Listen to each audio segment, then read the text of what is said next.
In a previous video titled Introduction to the Biowulf Cluster, Basic Concepts and Terminology, we talked about the building blocks that comprise a simple compute cluster. In this brief video, we'll have a look at the architecture of a much larger cluster, the Biowulf cluster at the NIH. This is the simple cluster shown in the previous video, showing the three basic components of any cluster: the compute nodes, the network to interconnect the nodes, and disk storage, which is also accessible over the network. Now we'll look at the Biowulf cluster. There are two high-performance networks in the Biowulf cluster. The first is an Ethernet network. Shown are the two so-called core switches. Note that these cores have nothing to do with the compute cores which run application code. Not shown are a couple dozen other switches which are represented in this diagram by clouds. Together with the core switches, these switches constitute the Ethernet fabric. This fabric transmits data at speeds of 10, 40, and 100 gigabits per second. The second of the two high-performance networks is an InfiniBand network. There are three core switches along with over 100 other switches. The InfiniBand fabric transmits data at 100 gigabits per second, and importantly, with much lower latencies than Ethernet. Connecting the two networks are four gateway switches which convert packets of one type network into the other. Most compute nodes connect to InfiniBand with 56 gigabit per second connections. Slightly older nodes connect to 10 gigabit per second Ethernet, and the very oldest nodes to 1 gigabit per second Ethernet. 1 gig Ethernet can no longer be considered high performance, and these nodes will be retired at some point.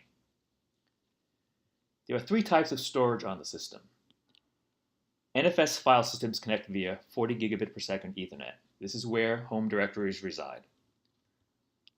Object storage connects via 10 gigabit per second Ethernet, and GPFS storage, on which most data directories reside, are connected to InfiniBand at 56 gigabit per second.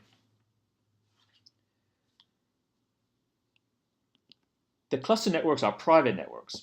That is, there is no direct connection to the NIH net and the Internet. The Ethernet core switches, however, do have two 100 gigabit per second connections to the NIH net.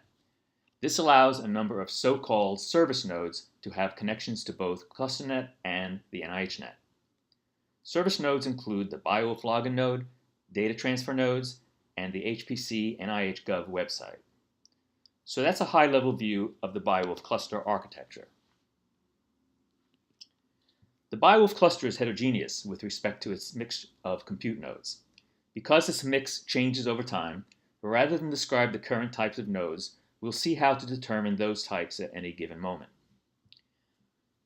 Point your browser to hpc.nih.gov and select the status menu item as shown. Then select Hardware. You'll be taken to a page which lists the hardware configurations of the current selection of nodes. The hardware configuration table has three sections. At top are the standard nodes. This is followed by a section showing GPU-equipped nodes, and lastly, a section listing nodes with very large memory sizes. For each of these sections, we show in the first column the number of nodes with a particular configuration. In the second column is shown the number of cores per node, the clock speed of the processor, and the processor model number.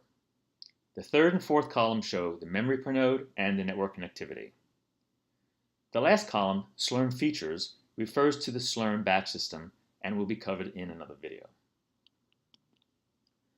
So while a large-scale compute cluster like Biowulf is considerably more complex than the simple example we started with, they are both built from the same three components of compute nodes, network, and storage. This concludes our video.